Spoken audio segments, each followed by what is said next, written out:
So, welcome to yet another video. This is the second part of our Linux Terminal Basic series, where the first part I will give the link in the description below. If you haven't checked it, you have to check it right now before seeing this video, because if you are absolute beginner, then that video is for you, where I spoke about the absolute basics of the terminal.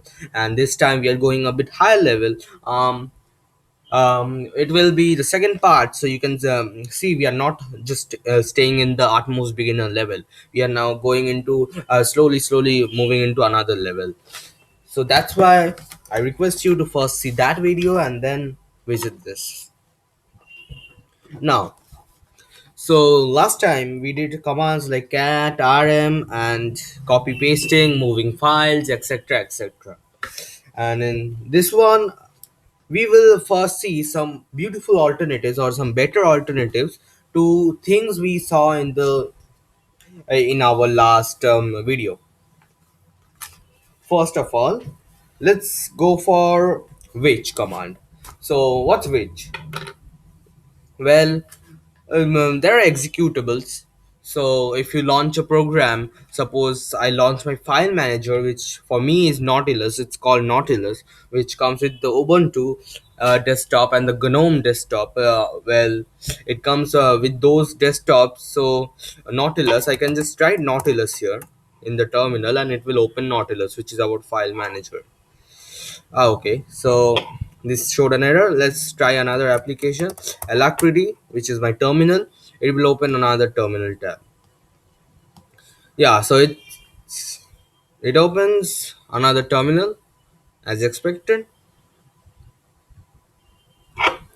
And how did this happen? I mean, how did we actually spawn this from the terminal? Well, because this is a binary, and on using this binary, on running this binary, our application launches. But that's basic knowledge. So there is a directory. Actually, there are several directories where binaries can be stored, and those are actually added to path by default. So let's just see echo path. So you will see that this whole output, this mostly consists of the directories which contain our binaries for user bin, user slash bin, user slash local slash bin. So mostly they end with bin, and this JVM Android SDK. These are not actually, this won't be in your machine. These are manually added by libraries later on. So what if we want to know that which program is in which binary directory, or where is the binary of a program located? Let's just clear this, and which, I'm gonna zoom this. So here I zoom, which, I hope you can see it, which, suppose Firefox, which is the default browser in most of the Linux distributions. So this is Firefox. So it has given us the directory slash user slash bin slash Firefox. Now let's just see ls user bin Firefox. Yeah, so the file exists. So it's just showing that the file exists. So yeah, and suppose if we give which alacrity, which we ran just now, which alacrity, so it again gave us the path. If we search for iris, so whichever program you will give, that the binary file of that will be represented to you. So suppose this won't work for every command. Suppose I want to give for lvim, so that's not actually a binary stored in my system. That's not a program. So this only works for program. This is not for finding file names. And there is another command, a better one for this is where is alacrity. And if we give where is alacrity, then it doesn't just give us the path of the binary, but it even gives us the all the directories associated with alacrity. Suppose this is the zip, this is the tarball, and this is the user slash alacrity, which is the default, which stores the default configs, I guess. Let's take a look. So that's a folder actually, and here we see the colors. and all these stuff come here. So that was for alacrity part.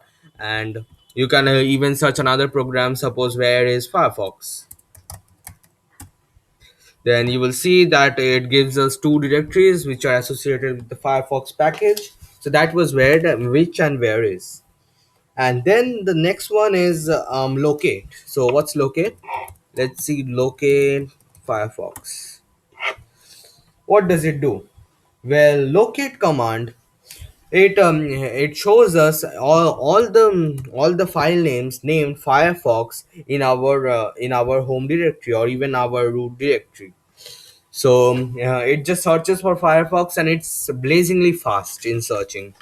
So if I wanna, I had made a file, and if I lost it, suppose I wanna search for Linux, which is in my folder. You will see that I have got all the all the directories of the that have the word Linux in it. Now, what if I wanna search for something in the file? I wanna locate a line in the file. Suppose I have a bash rc file. Let me just run an ls. My ls will be a bit different from yours because of my aliases, but yeah, it basically comes like normal. So if I just run the usual ls, then it will come like this. So let's just do an ls, and we will see we have the bash rc. I have the bash rc file.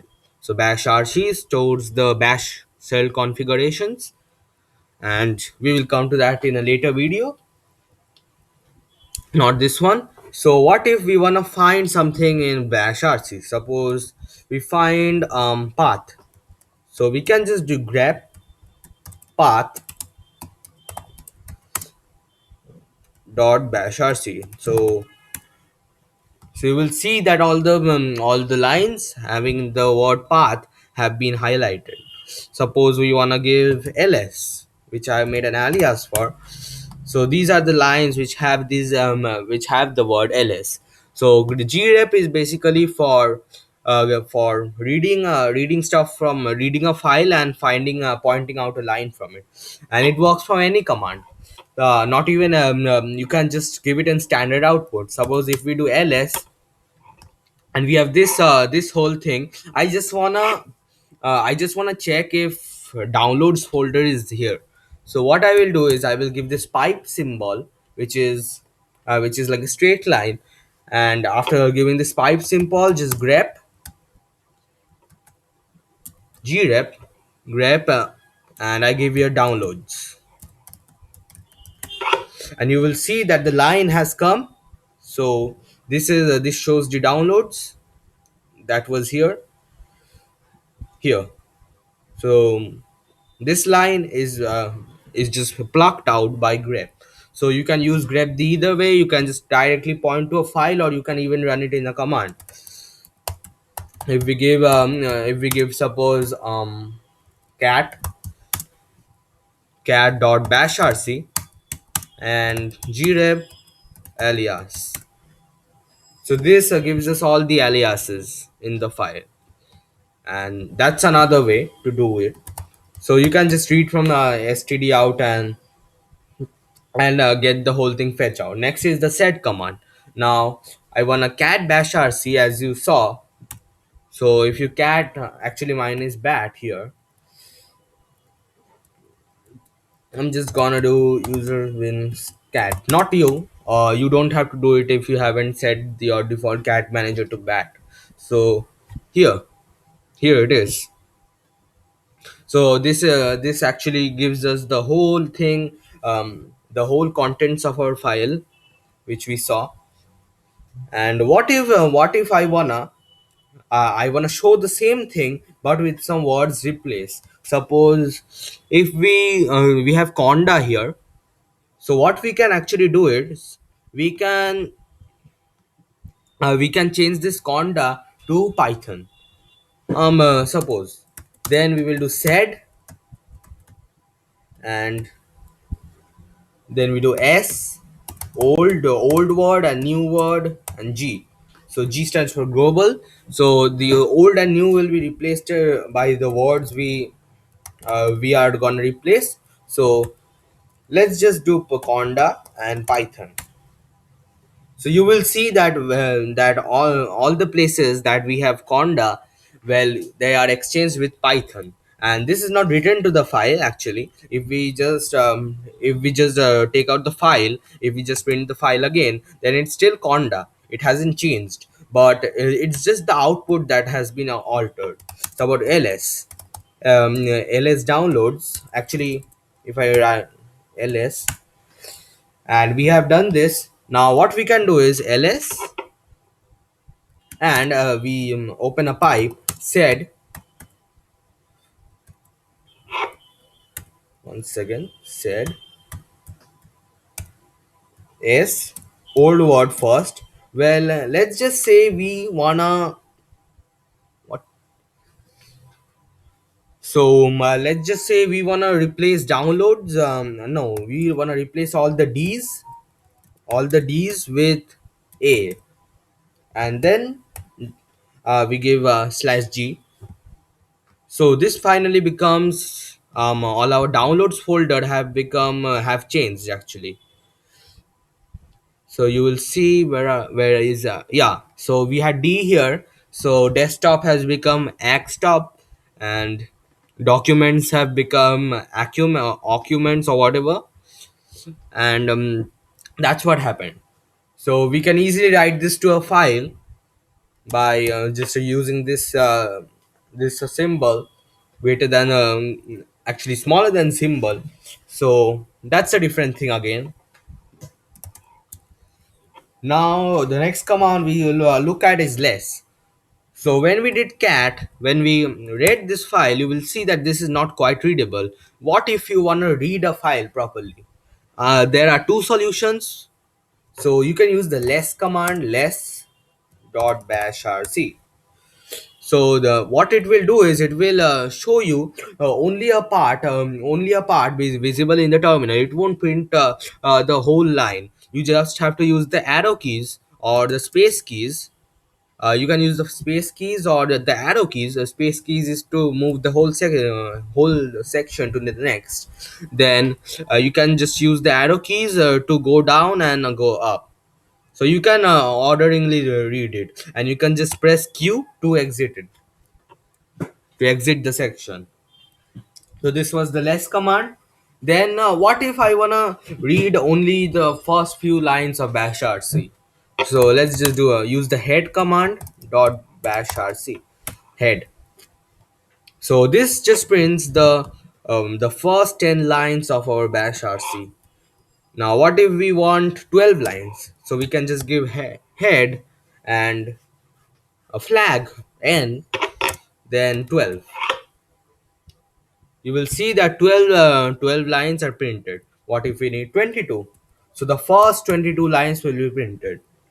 And logically, in the same logic, there is the tail command, which shows the last 10 lines of the file, and the usage is as same as head. So you can just give the last 12 lines by tail hyphen n 12 bash rc. So it is just a file, so bash rc isn't compulsory. You can use it for any file. That's how just the command works. Then we will see the sort command, that ls. Suppose we did this, but what happened to our order? Like if we ran that set command and ls, then you will see that this is not really ordered, because suddenly a has come below c, and that's strange. Because so we can just give sort. Now if we give sort, then you will see that okay, it should come.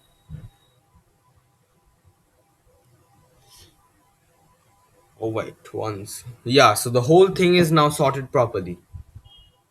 And for seeing, and then we come to the man command. So man command are basically manuals for stuff like for commands. Suppose I have, and that's really a very helpful command. Suppose you want to know more about ls, so you can just do man ls, and that will fetch your manual for ls. So this is a manual for ls. I'm using colored script, but your will not come in color, and I will explain that in another video how to make these aliases and how useful they are. But for now, so these are the things you can use with ls, and just press q to exit. And this thing is there for every command that we are doing today.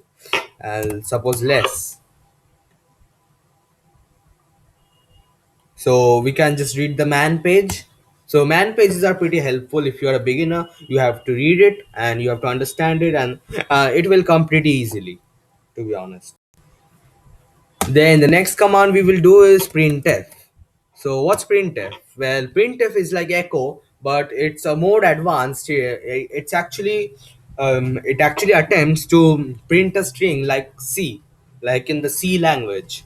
So, like if you have coded in C, that that backslash n enters a new line. So suppose I give one backslash n and two, then it will print one and two like this, and I can just give another n to make it a clean output. Now, what if I do the same with echo? It won't happen. Well, the syntax will not be followed because echo doesn't understand these. Okay, so okay, my echo is alias to e. So if we just do user echo, then you will see that this thing will be will not be the same, because if we do user bin echo, which is my standard echo file, actually that's my aliases that's causing the trouble, and that's my shell. So actually this is not a trouble, but we will come to it in a later video. But for now, you will see that echo doesn't recognize these backslashes, so that's why printf exists. But you can get a simpler interface, a similar interface for echo, with adding the e flag. So if you add the e flag, then you will see that it will count the backslash n's, so that will print a c like syntax too. Then we go for another essential command, which is history. So history will give you the last few commands that you have ran. We can just go history help. Okay, let's just read its manual.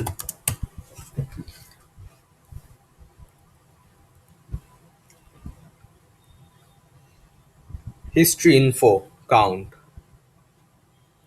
Okay, so history is basically for seeing that from the last session of opening this terminal, how many commands you have used and what are the commands. And what if you want to reuse those commands? You can just use an exclamation mark and then write the command ID. Suppose I want to clear the shell and I want to rerun this command, then I will write 2983, 2938, 2938.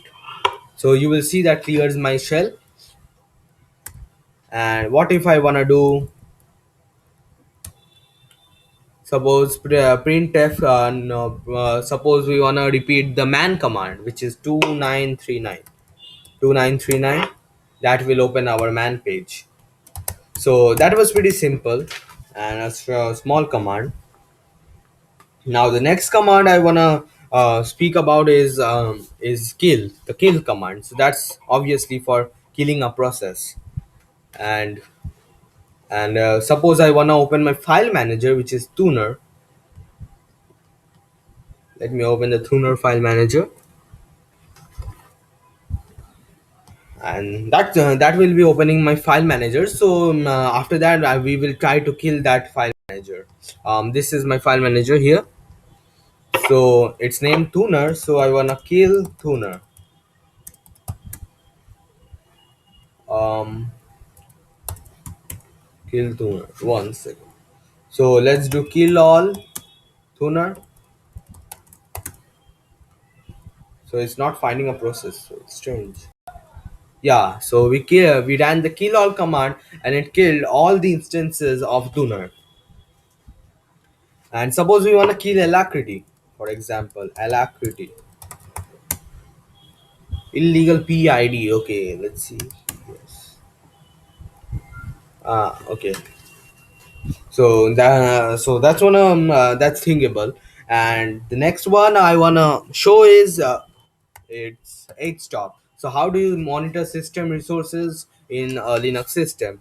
Well, you can use the terminal for that. First, you have to install stop. For me, I will just use stop, and that's in and stop is in official repositories of 90% of distros. So it's a common thing, common package, and that will be installing stop in my computer. But I already have stop, so I'm not doing it. So you can just use pacman again, sudo pacman, as I showed in the video. And if you are on Debian based system, then sudo apt install stop. So this was again stop. So let's just run stop now. Stop. So this is how it shows our system resources. Currently my system is using 1.5 gigs of RAM and 43% of CPU. So it's a dual core, and these are the processes. So you can kill a process by F9, you can quit a stop by pressing F10 on the keyboard, and that's basically all.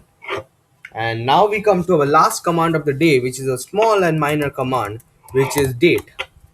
So the date command actually gives us current time and the current date of the machine. So it was a pretty simple command. So this was a shorter tutorial kind of, but it covered most of the essential commands. And in the next video I'm planning to go into theory a bit, and just explain how what shells are and how to go bash configuration. So keep following the channel for just getting these videos, and meet you next time in the next video. If you have any comments, just leave a comment down below. If you like the video, then hit a like to express your express how much you like the video, and then also smash the subscribe button so that you can support me for making my content, and I can get the encouragement to keep making content for you like this. So goodbye.